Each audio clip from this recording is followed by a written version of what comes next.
Wasteland Wednesday! 28 years later, The Bone Temple is a 2026 horror film written by, as always, Alex Garland and directed by DaCosta. It stars Jack O'Connell, Alfie Williams, Ray Fiennes, Lewis-Parry, and Erin Kellyman. And of course, this is a sequel to the 2025 film and the second part of the 28 Years Later trilogy. And the story pretty much picks up directly where the first film left off.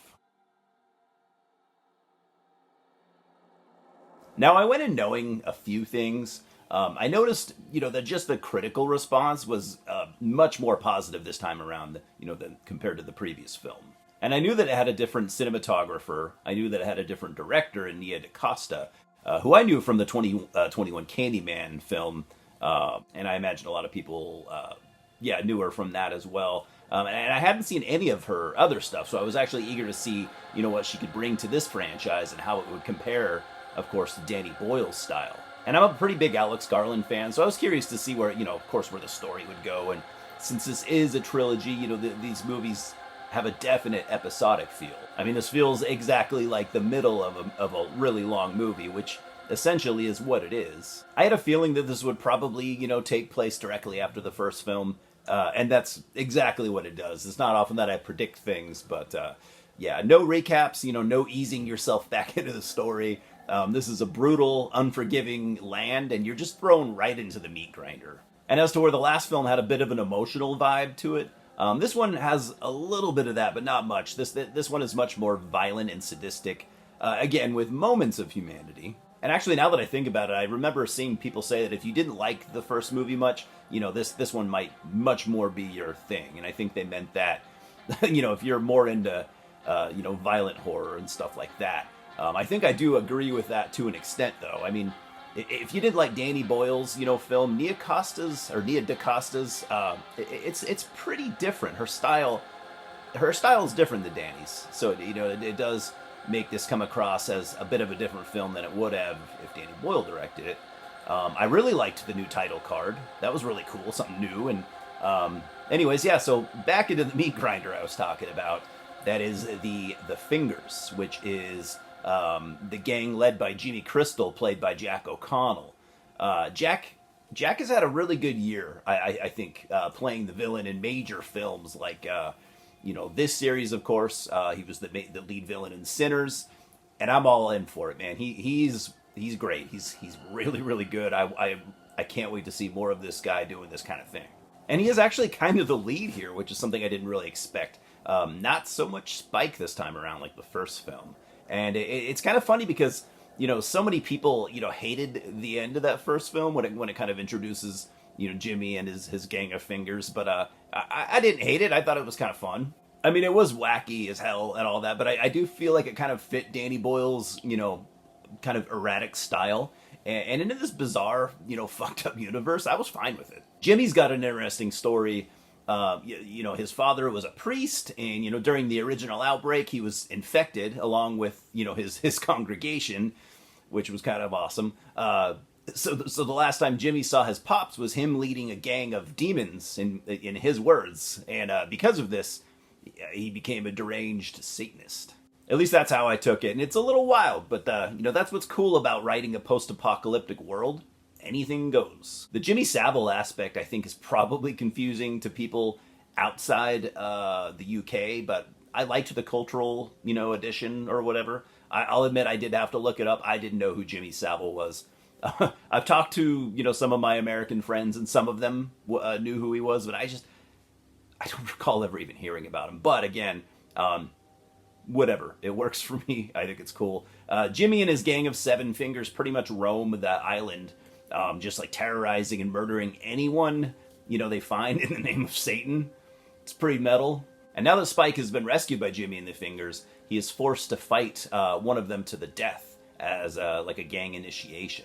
So yeah, the film pretty much focuses on two storylines that eventually kind of intertwine, and that's Spike and Jimmy's gang, and then, of course, Dr. Ian Kelson, played by Ray Fiennes. And he continues his work on his, Bone Temple ossuary, and more importantly, his experimenting with Samson, the alpha zombie. First, I gotta get this part out of the way, because I did notice that there was substantially less giant zombie wiener this time. It was almost as if Nia DaCosta was like, yeah, I'm good. So the beginning scene is super intense, and you get a break when it shifts to Ray Fiennes' plot. And at this point, I pretty much consider his entire arc the heart of the series. Him being a doctor and a man who stays true to his oath. I like that it's him who represents that. Aside from the fact that he's the one with the acting chops to really pull something like that off, and you don't waste that. So just as you climb out of the meat grinder, you pretty much fall back in when, while Jimmy and the Fingers raid a farm, and it's a fairly brutal scene. Again, Jimmy likes to sacrifice people to Satan by not just murdering them, but by torturing them. And I'll just say that, I don't think we've seen people, missing this much skin since, like, those early Hellraiser movies. And we also haven't seen a villain as sadistic as Jimmy in quite some time. And as a villain, I like him, but he's horrible. Jack O'Connell's performance is just so good. One of my favorite, well, I was going to say one of my favorites of the year so far, but it's January. Either way, I think it will be one of my favorites of the year. Jimmy is almost likable. He's funny, he's charismatic, but he's a complete psychopath, a murderous psychopath. For me, the vibes of the previous film were all about, Spike and eventually Ian, but despite this, being called the Bone Temple, I see this being more focused on Jimmy, this film. This is his arc, but, don't worry, Ray Fiennes gets plenty of screen time here, because again, you don't waste him.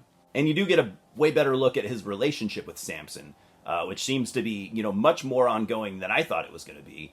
I love the injections of humanity brought by Ian in the previous film, but it also felt kind of rushed and kind of incomplete to me. Seeing that continued here worked for me really well, and even more after having time to think about it.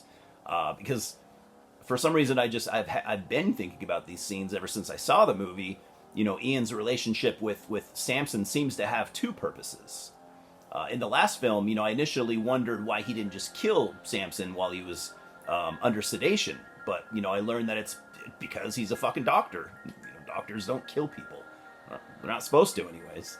I mean, sure, it's been 28 years, but he still adheres to his practice, like any good doctor, and you can't just stop being a doctor and a man of science. He represents hope, in a world where there isn't any at all, and compassion where such a thing has pretty much been forgotten, and I can relate to that.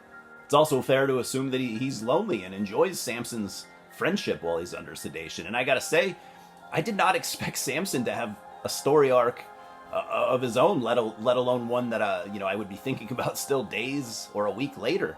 I actually felt a certain emotion about it that I expected even less. And I gotta say, the last thing I want to say is that this picture right here that we've been seeing for months now is Ray Fiennes dressed as a Satanist and dancing around singing Iron Maiden. It's fucking awesome. So I'm giving 28 years later the Bone Temple 3 out of 4 stars, and I walked away with some thoughts. Alex Garland hits us with some really good writing, and maybe Nia DaCosta's better at directing these movies than Danny Boyle?